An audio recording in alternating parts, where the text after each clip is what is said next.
Au Mexique, les pasteurs locaux dialoguent et recentrent leur ministère pour mieux accomplir la mission. La bonne nouvelle du salut touche les cœurs de 800 personnes en Inde. Adra Roumanie et la Fédération de la Moldavie rassemblent des ressources pour soutenir la Turquie. Le ministère de la Santé péruvien répond à la demande d'une employée adventiste du 7e jour de ne pas exercer les sabbats. Ces histoires et d'autres nouvelles à suivre maintenant dans le 3e épisode de la rétrospective d'ANN de 2023.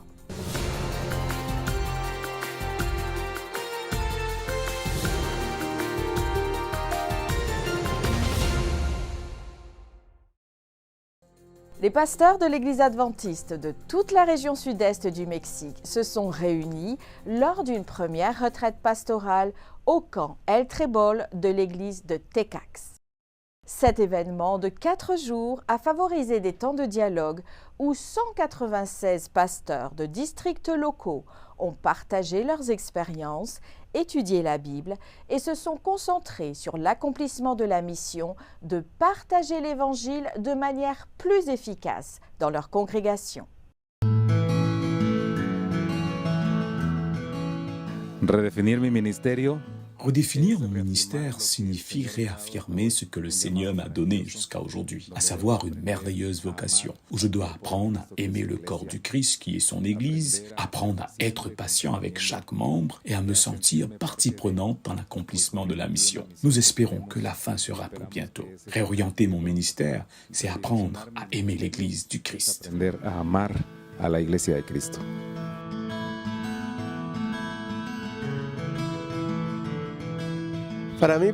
Pour moi, redéfinir mon ministère signifie me recentrer sur ce qui est primordial, ma vie spirituelle, et accorder l'importance nécessaire à toutes les activités de l'Église.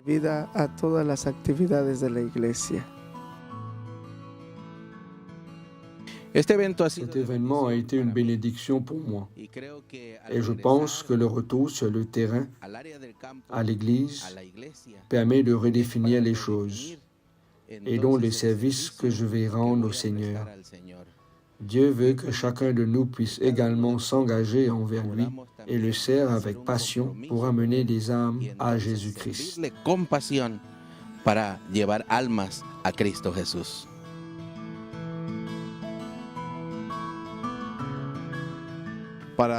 Redéfinir le concept de berger, je pense que j'ai appris que je devais faire des disciples toute la journée, tout le temps, et ne pas uniquement penser à un objectif de plus, à une personne de plus à baptiser, mais à faire des disciples.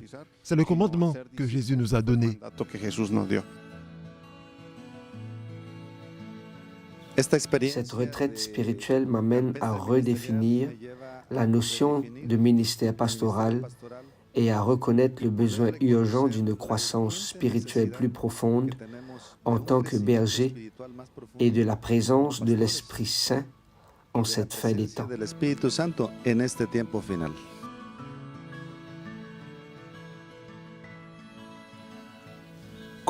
Elle nous a aidés à redéfinir notre ministère. Je pense que cette retraite m'a rappelé que Dieu m'a appelé par amour. Et c'est cet amour que je dois d'abord ressentir pour lui et son troupeau. Cet événement m'a été très bénéfique, j'ai beaucoup appris, notamment que je dois prendre soin de ma santé et de ma famille, c'est maintenant ma priorité. Au cours de ces journées, les avis et conseils partagés ont beaucoup aidé mon ministère parce que cela m'a permis de voir différemment ce que signifie être un pasteur et a eu un grand impact sur ma vie.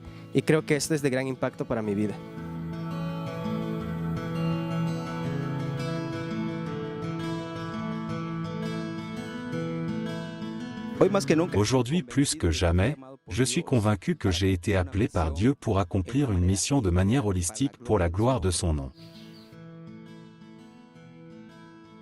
Je redéfinirai mon ministère en renouvelant mon engagement envers Dieu, puisque lorsque nous avons un engagement envers lui, c'est alors que nous agissons par amour, que nous atteignions des objectifs par amour et réalisons les projets qui se présentent à nous, parce que nous avons un maître plus grand que nos dirigeants terrestres qui n'observe pas tout et ne voit pas tout. Nous rendons des comptes à un Dieu qui est témoin de tout et qui, lui, sait tout. A un Dios que todo lo ve, que todo lo sabe.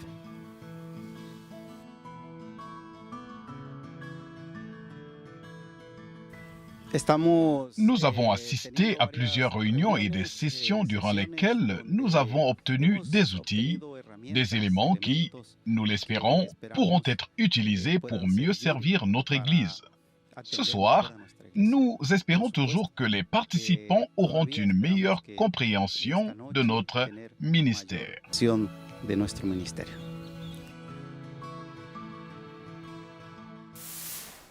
Chhattisgarh est un État du centre de l'Inde dont 93,25% de la population pratique l'hindouisme et 1,92% est chrétien. En avril 2023, l'Église adventiste du 7e jour avait prévu d'organiser des réunions d'évangélisation dans la région, mais celles-ci ont dû être annulées en raison d'un conflit entre les extrémistes et le gouvernement. Cependant, lorsque la paix a été rétablie, les réunions ont été reprogrammées. Du 7 au 11 juin 2023, près de 1000 personnes se sont rassemblées chaque soir pour entendre la parole de Dieu. Le 11 juin a également marqué l'inauguration d'une église nouvellement construite. Bien que les réunions n'aient pas pu être diffusées en direct en raison de l'accès limité à Internet, les membres d'église ont utilisé leur Internet mobile pour partager ces rencontres en direct.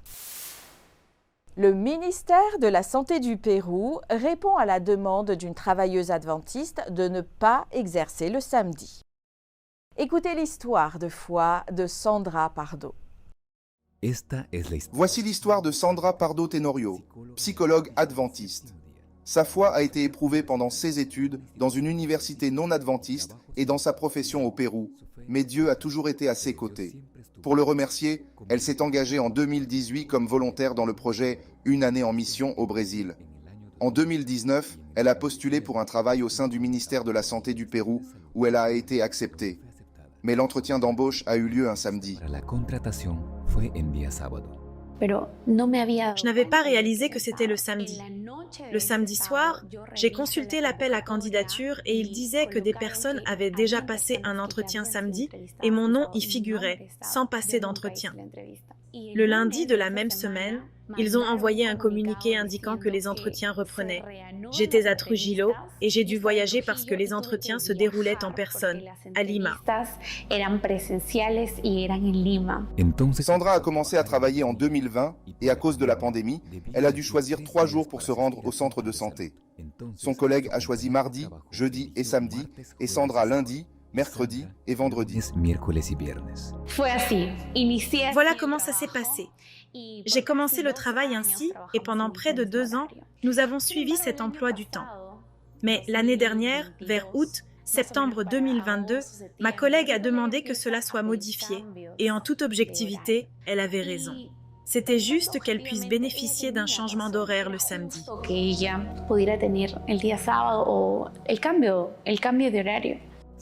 Sandra était sous pression et ne savait pas comment faire face. Elle s'est donc adressée à son supérieur hiérarchique. En termes simples, elle m'a dit qu'elle n'avait que faire de ma religion. L'essentiel est que personne ne manque à l'appel, que ce soit le samedi ou un autre jour. Puis mon supérieur a changé. Il avait ou a des idées très différentes. La transition s'est faite et lorsque je lui ai parlé du samedi, il m'a dit que je devais présenter un justificatif comme un document sur les raisons de mon absence le sabbat. Sandra a alors présenté son document et était sûre d'obtenir une réponse positive, car le droit à la liberté religieuse existe au Pérou. En réalité, la réponse fut négative. C'était un travail stable que j'avais obtenu il y avait presque 2 ans sur un contrat quasi indéterminé. Sandra s'est souvenue d'un témoignage d'enseignants adventistes dont l'examen avait été déplacé de samedi à dimanche après un premier refus. Elle a donc communiqué avec Edgardo Muguerza, directeur des affaires publiques et de la liberté religieuse du nord du Pérou, qui a assuré qu'il ferait tout ce qui est en son pouvoir afin que le service juridique de l'Église l'aide immédiatement. L'Union a rédigé l'ensemble du document. Je n'ai fait qu'envoyer mes coordonnées et les informations. J'ai joint la lettre indiquant que j'avais déjà été refusée au centre de santé. Je pars mardi et je vais déposer les documents nécessaires. De Dirigli-Massur, je présente mon document. En un mois, le document est passé par 18 bureaux. Sandra a suivi la procédure dans le système où il vérifie l'expéditeur et le destinataire. Dans le système, je vois que l'expéditeur est Dirigli-Massur et la bénéficiaire est Sandra Pardo Tenorio. Monsieur m'appelle et me dit « Tu as été acceptée, ma fille. Tu as été acceptée. » Réponse disait que la justice reconnaissait la liberté religieuse puisque l'État est laïque et que le centre de soins permettait à l'employé d'exercer sans la contraindre à agir contre ses convictions religieuses. La première fois que j'ai présenté le document, c'était Dieu. Donnez-moi une réponse positive et elle était négative. Et la deuxième fois, c'était Dieu. Je n'ai absolument rien à ajouter ici, mais que ta volonté soit faite. Et c'est ce qu'il a voulu. Comme Sandra, de nombreux adventistes sont fidèles. Et en réponse à leurs prières, en mars 2023, Juan Burgos Oliveros, membre du Congrès péruvien, a présenté un projet de loi établissant le samedi comme jour chômé, payé pour les travailleurs publics et privés professant ce jour comme jour de repos ou d'observance. Nombreux sont les frères et sœurs qui ont dû abandonner leur travail parce qu'ils étaient très fidèles et voulaient respecter leur sabbat. De cette manière, un membre du Congrès cherche à protéger l'article 2 de la Constitution du Pérou qui établit que toute personne a droit à la liberté de conscience et de religion. Une cérémonie de baptême a eu lieu à Pokrovsk, dans la région de Donetsk, en Ukraine. Des représentants des communautés adventistes et des pasteurs sont venus des villes environnantes, dont Dobropilia, Druzkivska et Irnik, pour assister à la décision de 16 personnes d'être baptisées. Des études bibliques ont été organisées dans ces communautés, suite auxquelles les intéressés ont exprimé leur souhait de se joindre à l'Église adventiste par le baptême. Chaque personne baptisée a reçu sa propre Bible. Malgré les difficultés liées aux conflits en cours dans la région, les communautés adventistes organisent des événements évangéliques pour offrir aux visiteurs un soutien psychologique et spirituel. Le 6 février 2023, un puissant séisme de magnitude 7,8 a frappé la Turquie et la Syrie. La catastrophe a touché environ 18 millions d'habitants. De nombreuses personnes ont été déplacées de leur foyer, plus de 18 millions de victimes nécessitant une assistance immédiate. En réponse à la crise, une équipe de l'Église adventiste du 7e jour de Moldavie, en collaboration avec Adra Roumanie, s'est rendue à Hatay, en Turquie. La communauté adventiste de Moldavie a fait un don de plus de 13 000 $ pour soutenir les survivants. 10 000 $ supplémentaires ont été collectés pour soutenir le travail d'assistance aux réfugiés. La vidéo suivante présente la mission et l'aide offerte par l'équipe adventiste à Hatay. Nous sommes à Antioche, là où les disciples de Jésus ont été appelés chrétiens pour la première fois. La catastrophe ici est pire qu'après une guerre. En temps de guerre, les bombes ne tombent que dans certaines régions, tandis que dans cette zone, il n'y a aucune construction qui n'ait été affectée par le séisme.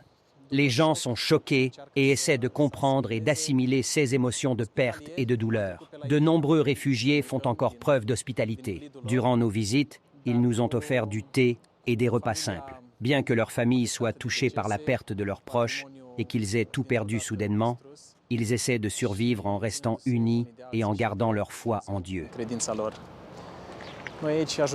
ICI, nous essayons de les aider en leur offrant de la nourriture et des produits d'hygiène, tandis que le pasteur local accomplit un travail merveilleux mais difficile dans cette culture islamique avec presque aucun croyant adventiste du 7e jour.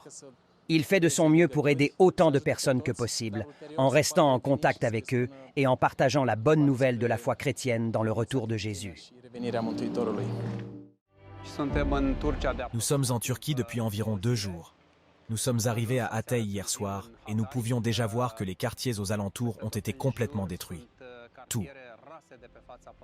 Ce qui tient encore debout ne peut même plus être appelé des bâtiments, mais plutôt des structures fragiles, et chaque brique, chaque mur dans les environs est compromis.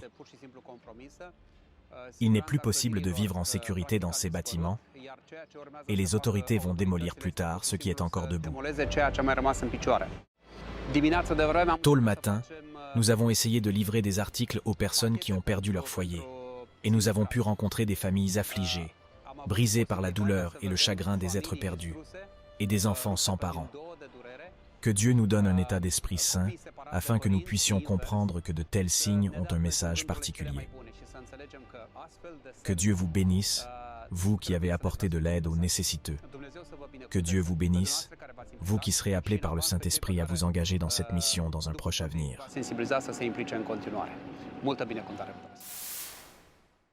Après une pause due aux restrictions liées au Covid-19, le département de la communication de la Conférence générale des Adventistes du 7e jour s'est réuni à nouveau pour GAIN. GAIN Amérique a été le premier des 5 GAIN continentaux organisés en 2023.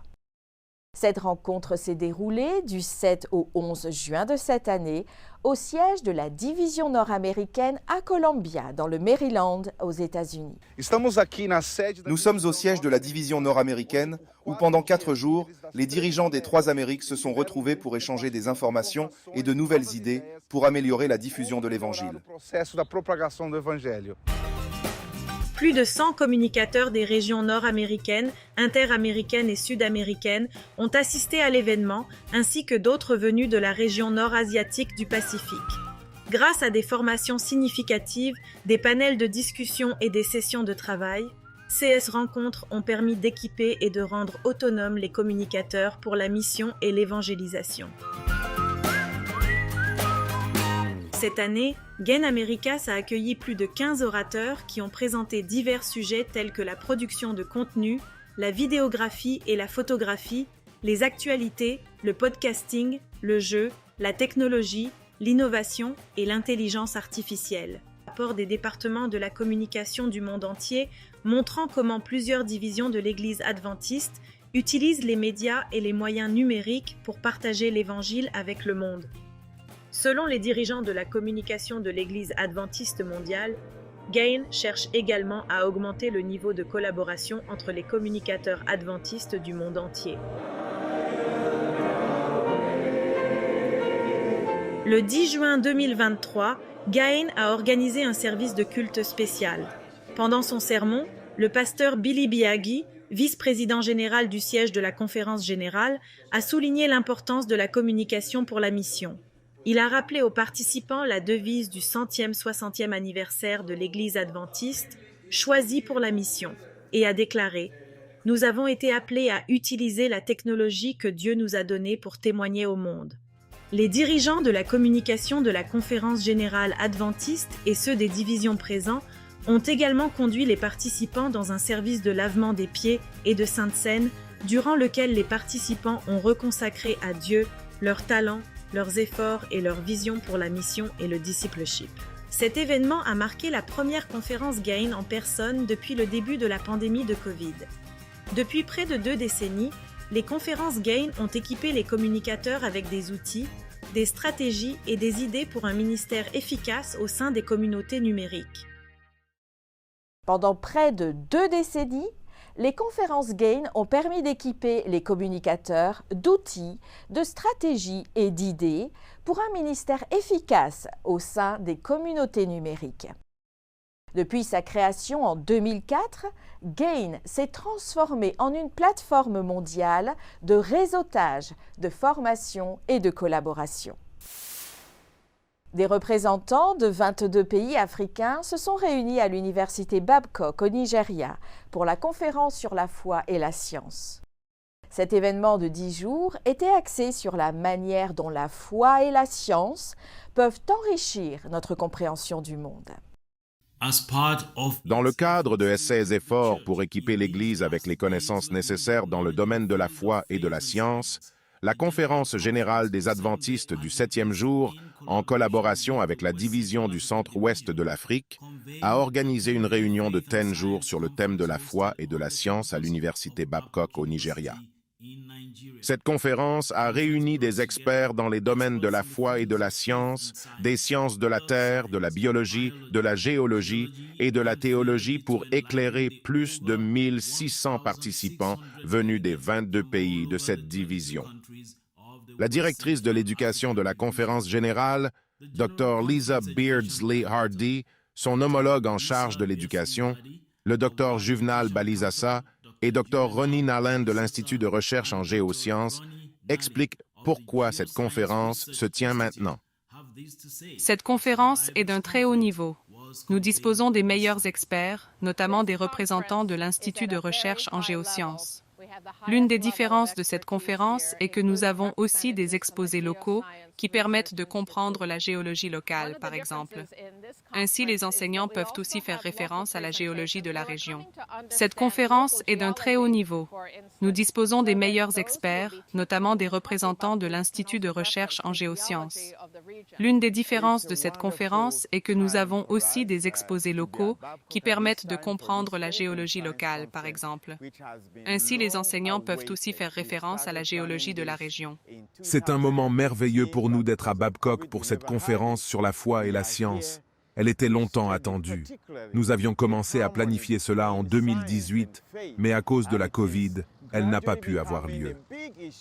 Nous sommes ici pour étudier, en particulier, l'harmonie entre la science et la foi, puisque cela devient un sujet de plus en plus sensible, non seulement au centre-ouest de l'Afrique, mais aussi dans le monde entier. Nous voulons donc nous assurer que les gens peuvent grandir à la fois avec la science et avec la foi pour réussir dans ce monde et dans le monde à venir.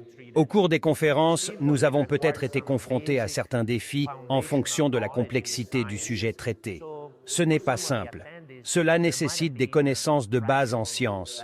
Donc pour certains participants, il y a peut-être eu un seuil complexe à franchir. Mais j'ai également constaté que de nombreux participants étaient très engagés et qu'ils ont compris les points essentiels des présentations.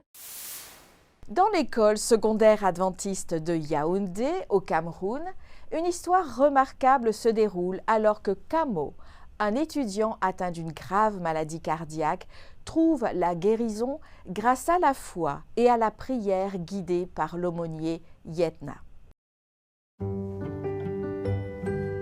Une jeune étudiante est venue étudier les mathématiques, les sciences et l'histoire, sans jamais penser qu'elle apprendrait quelque chose qui lui sauverait la vie. Je pense que l'éducation adventiste est un grand champ de mission en Afrique en général. Même dans cette école, il y a plus d'étudiants non adventistes que d'étudiants adventistes. Seuls 5% environ des élèves de cette école secondaire adventiste viennent d'un milieu adventiste. C'est une occasion unique de partager l'amour de Jésus dans la capitale du Cameroun, Yaoundé. Vous ne pouvez pas rester inactif. De nombreuses personnes viennent au bureau pour parler de leurs problèmes. Et vous devez les suivre pour prier avec elles. Un jour, une étudiante nommée Komho est entrée dans le bureau de l'aumônier Yetna pour demander de l'aide. Elle souffrait d'un problème cardiaque. Après de nombreuses visites chez le médecin, il a été décidé qu'elle devait être opérée. Elle ne venait pas d'un foyer chrétien, mais l'aumônier Yetna lui a enseigné la prière. Je lui ai dit que la prière est un dialogue entre elle et Dieu, son Père céleste. Je lui ai dit que si elle croyait en Dieu, il n'y avait aucun problème. Rien n'était impossible à Dieu. Je l'ai même mise au défi de commencer à prier tous les matins et tous les soirs pour ce problème particulier. Après que l'aumônier Yetna et Komho ont passé des semaines à prier pour son problème cardiaque, les médecins ont été surpris par ce qu'ils ont vu. J'ai prié et prié. Puis la 5e fois que j'y suis allée, on m'a dit que le médecin était surpris de ce qui se passait. Je ne vois plus la maladie. Le médecin a appelé les parents au cabinet et au laboratoire pour leur demander ce qu'il lui avait donné. Ils lui ont répondu « rien ». La maladie cardiaque avait disparu. Et le seul médicament administré était la prière. Maintenant, il m'aide à savoir que Dieu est la première chose à laquelle nous devrions penser dans la vie. Maintenant qu'il me l'a dit, j'ai commencé à prier tous les jours. L'Église adventiste du Cameroun est concentrée dans le sud du pays. Les responsables de l'Église veulent avoir un impact sur des vies comme celle de Komho, dans la région nord du pays également. Actuellement, il n'y a pas d'école adventiste dans cette région, ce qui en fait une formidable opportunité de mission. Il est très important de construire une école dans la région du Nord, où il y a beaucoup de non-adventistes et même beaucoup de non-chrétiens. C'est très important d'abord pour la mission, car comme vous le savez, nous devons atteindre les régions qui n'ont peut-être pas entendu parler du Christ. Un terrain est déjà consacré à la construction de la nouvelle école. Ils ont des plans et une vision de ce à quoi l'école ressemblera une fois terminée. L'offrande du 13e sabbat servira à aider l'Église du Cameroun à construire sa première école dans la région du Nord. Veuillez prier pour ce projet qui donnera l'occasion de répandre l'Évangile à des peuples non atteints. Merci de votre soutien à l'offrande du 13e sabbat. Merci d'avoir suivi ANN. Rejoignez-nous la semaine prochaine pour plus de nouvelles du siège de l'Église adventiste du 7e jour. Saviez-vous que l'Église adventiste du 7e jour a une chaîne YouTube où vous pouvez regarder ANN vidéo, ANN in Death et plein d'autres vidéos étonnantes sur la prophétie, la santé et l'étude de la Bible? Cliquez sur le bouton S'abonner pour ne jamais manquer une nouvelle vidéo. Vous pouvez également nous laisser un commentaire ou un sujet de prière. Une équipe prie pour vous 24 heures sur 24 et 7 jours sur 7. Avant de nous quitter, voici une bonne nouvelle tirée de Ésaïe au chapitre 54 et au verset 10. Même si les montagnes se mettaient à partir, même si les collines venaient à chanceler, mon amour pour toi ne partira jamais. Mon alliance de paix ne chancellera pas, déclare l'Éternel, rempli de tendresse pour toi. Ainsi s'achève notre programme de cette semaine. N'oubliez pas que vous pouvez toujours visiter adventiste.news/fr pour des nouvelles quotidiennes et des vidéos. À la semaine prochaine pour d'autres nouvelles de foi, d'amour et d'espérance. Que Dieu vous bénisse.